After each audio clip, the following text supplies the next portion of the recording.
ஆண்டவராகிய இயேசு கிறிஸ்துவின் நாமத்தினாலே மறுபடியுமாக உங்களை கர்த்தருடைய வார்த்தைக்கு நேராக அழைக்கிறேன். கடந்த நாட்களிலே சத்தியம் பண்ண வேண்டாம் என்று சொல்லி ஆண்டவராகிய இயேசு கிறிஸ்து தன் நாவினால் உரைத்ததான தீர்க்க தரிசன வார்த்தையான உபதேசத்தை நாம் கற்றோம். இந்த நாளிலும் கூட மத்தேயு எழுதின சுவிசேஷம் 5ஆம் அதிகாரம் 38 முதல் 42 வரை இருக்கிறதான வசனத்தை மையமாக வைத்து ஒரு சில காரியங்களை உபதேசமாக இந்த காலை நேரத்திலே நாம் கற்றுக்கொள்ளப் போகிறோம். பிரியமான தேவனுடைய ஜனமே, ஆண்டவர் உபதேசம் என்கிறதான ஒரு காரியத்தை புதிய ஏற்பாடு ஜனத்திற்கும் பழைய ஏற்பாடு ஜனத்திற்கும் கொடுத்திருக்கிறார்.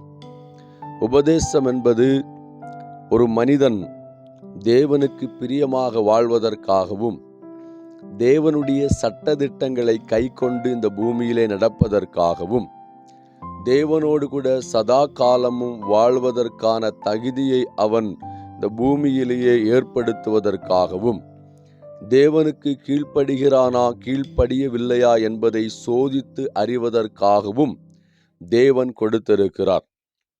பழைய ஏற்பாடு ஜனத்திற்கு கொடுத்த உபதேசம் அல்ல, புதிய ஏற்பாடு ஜனத்திற்கு தேவன் கொடுத்திருக்கிறது. பழைய ஏற்பாட்டிலே இருக்கிற ஜனத்திற்கு கொடுத்திருக்கிற உபதேசமும் புதிய ஏற்பாட்டிலே இருக்கிற நமக்கு தேவன் கொடுத்திருக்கிற உபதேசமும் ஒரே உபதேசமாக இருந்தாலும் கூட சில மாற்றங்களை கொண்டு வந்து தேவன் இந்த உபதேசத்தை நமக்கு கற்று தந்திருக்கிறார்.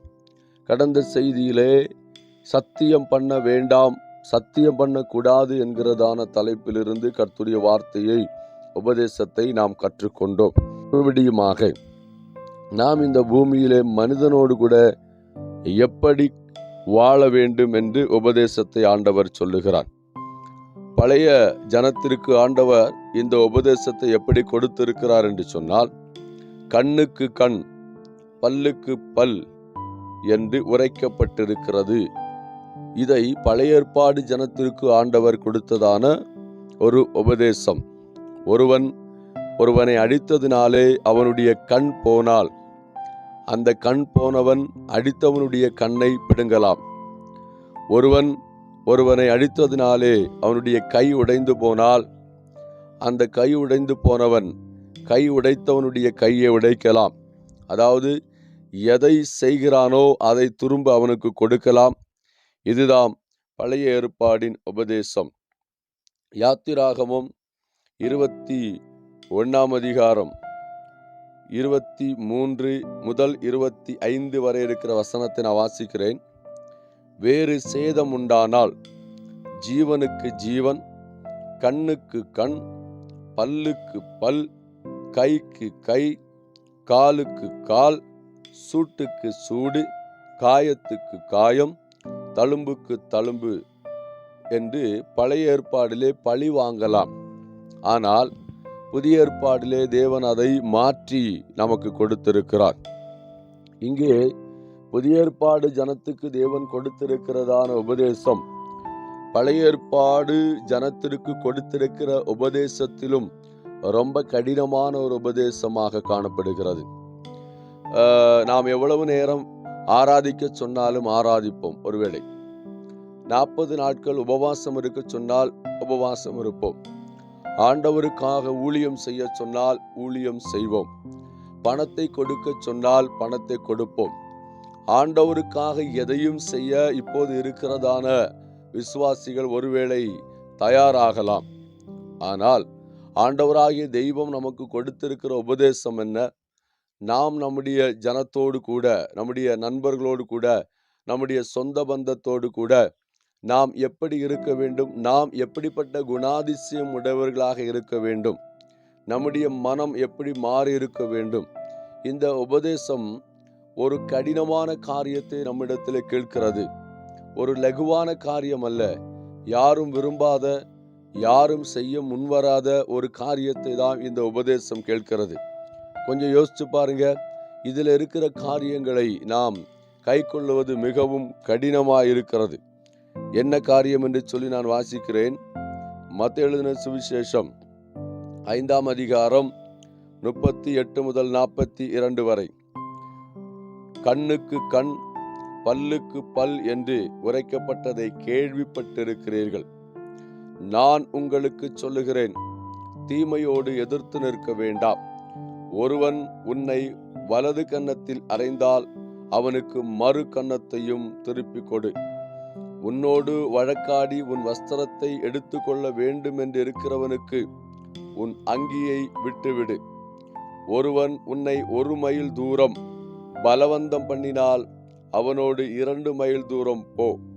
உன்னிடத்தில் கேட்கிறவனுக்கு கொடு. உன்னிடத்தில் கடன் வாங்க விரும்புகிறவனுக்கு முகம் கோணாதே. இந்த வசனத்தை வாசிக்கும் போதே ஒரு தீர்மானத்துக்குள்ள நாம வந்துருவோம். ஏன்னா இது செய்ய முடியாது. முதல் வசனத்தை பாருங்க, நான் உங்களுக்கு சொல்லுகிறேன், தீமையோடு நீங்கள் எதிர்த்து நிற்க வேண்டாம். தீமை இந்த உலகத்திலே நமக்கு வரதான் செய்யும். தீமை செய்கிறவர்கள் நிறைய பேர் இந்த உலகத்தில் இருப்பார்கள். ஆனாலும் தீமை செய்கிற நபர்களோடு கூட நீங்கள் எதிர்த்து நிற்க வேண்டாம் என்று ஆண்டவர் சொல்லுகிறார். தீமை செய்கிற நபர்களை நாம் நேசிக்க வேண்டும். தீமை செய்கிற நபர்களுக்காக நாம் ஜெபிக்க வேண்டும். தீமை நமக்கு எதிராக ஒரு மனிதன் செய்யும் போது நாம் எப்படிப்பட்டவர்களாக இருக்க வேண்டும்? பழைய ஏற்பாடு ஜனமானது தீமை செய்யும் போது அவர்களுக்கு ஒரு வாய்ப்பு இருந்தது. என்ன அப்படின்னா, ஒருவன் தீமை செய்தால் அதற்கு பதிலாக அந்த நபருக்கு தீமை செய்ய முடியும், இல்லைன்னா செய்யணும். புதிய ஏற்பாடு ஜனத்திற்கு அப்படி அல்ல. புதிய ஏற்பாடு ஜனத்திற்கு தீமை செய்கிறவர்களுக்கு நன்மை செய்ய வேண்டும் என்று சொல்லி கர்த்தர் கற்றுக் கொடுக்கிறார். கொஞ்சம் யோசிச்சு பாருங்க, இந்த உபதேசம் எவ்வளவு கடினமானது. இந்த உபதேசத்தை எல்லாம் கை கொண்டு நாம வாழ முடியுமா? மற்றுள்ள உபதேசங்கள் எல்லாம் நாம ஏற்றுக்கொண்டு இதை விட்டு விடலாமா? கர்த்தருடைய வார்த்தை சொல்லுகிறது, 10 கற்பனையில் 1 மீறினாலும் 9 கற்பனை செய்தாலும் 10 கற்பனையும் மீறுவதற்கு சமமாக இருக்கிறது என்று ரோமருக்கு எழுதும்போது சொல்லப்பட்டிருக்கிறது. அப்படியானால் வேதத்திலே சில காரியம் வேண்டாம் என்று வைப்பதற்கோ, சில காரியம் நாம கை கொள்ளலாம் என்று நாம் அதை கடைபிடிப்பதற்கோ நமக்கு சாய்ஸ் கிடையாது. அதாவது தெரிந்து கொள்ளக்கூடியதான ஒரு வாய்ப்பை தேவன் கொடுக்கவில்லை. எல்லா காரியங்களையும் கட்டாயமாக நாம் கடைபிடிக்க வேண்டியதாக காணப்படுகிறது.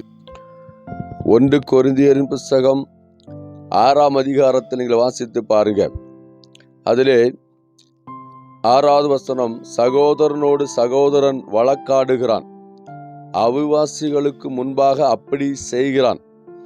சகோதரனுக்கும் வழக்கு உண்டென்றால் அவர்கள் என்ன செய்ய வேண்டும் என்று சொல்லி இந்த அதிகாரத்தில் எழுதப்பட்டிருக்கிறது.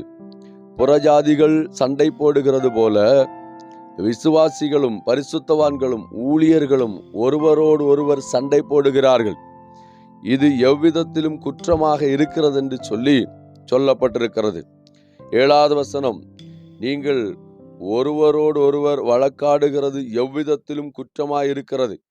அப்படி செய்கிறதை விட நீங்கள் ஏன் அநியாயத்தை சகித்து கொள்ளுகிறதில்லை? ஏன் நஷ்டத்தை பொறுத்து கொள்ளுகிறதில்லை என்று ஆண்டவர் கேட்கிறார். ஒருவரோடு ஒருவர் வழக்காடுகிறது வேத வசனத்தின்படி குற்றமாக இருக்கிறது. யாரு? ஒரு ரட்சிக்கப்பட்ட தேவ பிள்ளைங்க. இன்னைக்கு பாருங்க, நாம எல்லா சபையும் பிரிவினையோடு கூட இருக்கிறது, வழக்காடி கொண்டிருக்கிறது. ஒருவரோடு ஒருவர் சண்டை போட்டு கொண்டிருக்கிறார்கள். ஊழியர்களோடு கூட சண்டை போடுகிறார்கள். விசுவாசிகளோடு கூட சண்டை போடுகிறார்கள். பரிசுத்தவான்கள் சண்டை போட்டு கொண்டிருக்கிறார்கள். இது எவ்விதத்திலும் குற்றமாய் இருக்கிறது என்று சொல்லி கர்த்தருடைய வார்த்தை சொல்லுகிறது. பிரியமான தேவனுடைய பிள்ளைகளை, ஆண்டவர் சொல்லுகிற காரியத்தை நீங்கள் நன்றாக கவனமாக வேதத்திலிருந்து வாசித்து பாருங்கள். இது கடினமான ஒரு உபதேசம்தான். ஆனால் இந்த உபதேசத்தை கை கொண்டே ஆக வேண்டும். எவ்விதத்திலும் இதை மாற்றி வைப்பதற்கு நமக்கு அனுமதி இல்லை. ஏன்னா ஆண்டவர் சொல்லுகிறார், என்ன சொல்லுகிறார்? நான் உங்களுக்கு சொல்லுகிறேன். நான் என்று சொல்லுகிறது யார் தெரியுமா? அண்ட சராசரங்களை படைத்த சர்வ வல்லமையுள்ள தேவனாகிய கர்த்தர். அவர்தான் நம்முடைய பாவங்களை போக்கின கிருபாதார பலி. நமக்காக நம்முடைய கடனை அடைத்து தீர்த்து நம்மை விலை கொடுத்து வாங்கின நம்முடைய ஓனர், நம்முடைய தலைவர் அவர் சொன்னதை கேட்டே ஆகணும். எவ்விதத்திலும் இதை மாற்றி வைக்க முடியாது. வேதம் சொல்லுகிறது பாருங்க, நீங்கள் தீமையோடு கூட எதிர்த்து நிற்க வேண்டாம். தீமை வரதான் செய்யும். தீமை நமக்கு எதிராக செய்து கொண்டு தான் இருப்பாங்க. நமக்கு எதிராக பலர் பல காரியங்களை பேசி கொண்டு தான் இருப்பாங்க. சண்டை வரும், பல பிரச்சனைகள் வரும். ஆனாலும் கூட அந்த இடத்திலெல்லாம் நாம தேவ சமூகத்திலே அவர்களை மன்னித்து அவர்களை ஏற்றுக்கொண்டு அவர்களோடு கூட ஒப்புரவாகி தேவனுடைய நீதியை, தேவன் நமக்கு கொடுத்திருக்கிற உபதேசங்களையும் சட்டதிட்டங்களையும் கைக்கொண்டு நாம் வாழ வேண்டிய கட்டாயத்திலே நாம் இருக்கிறோம். இதனுடைய தொடர்ச்சி அடுத்த செய்தியில நாம் பார்க்கலாம். பிரியமான தேவனுடைய பிள்ளைகளே, கர்த்தர் சொன்ன வார்த்தை இது. கர்த்தர் சொன்ன வார்த்தை இது. கர்த்தர் தன்னுடைய நாவினால் உரைத்த வார்த்தை இது. காதுள்ளவன் கேட்க கடவான் என்று சொல்லி கர்த்தருடைய வார்த்தை சொல்லுகிறது. அதனால நமக்கு யாரு கூடயாவது சண்டை இருக்குமே ஆனால், யாரு கூடயாவது நீங்க பேசாமல் இருந்தால், யாரு கூடயாவது உங்களுக்கு வழக்கு இருக்குமே ஆனால், உங்களுடைய நண்பர்கள் உங்களுடைய சகோதரர்களோடு கூட வழக்கு இருக்குமே ஆனால், அநியாயம் ஒருவேளை அவர்கள் செய்திருக்கலாம், பரவாயில்ல. வேதம் சொல்லுகிறது, அநியாயம் செய்யும் போது நாம் சகித்து கொள்ள வேண்டும். அநியாயம் செய்கிற நபர்கள் ஒருவேளை நமக்கு எதிராக எழும்பி வந்தாலும் நாம்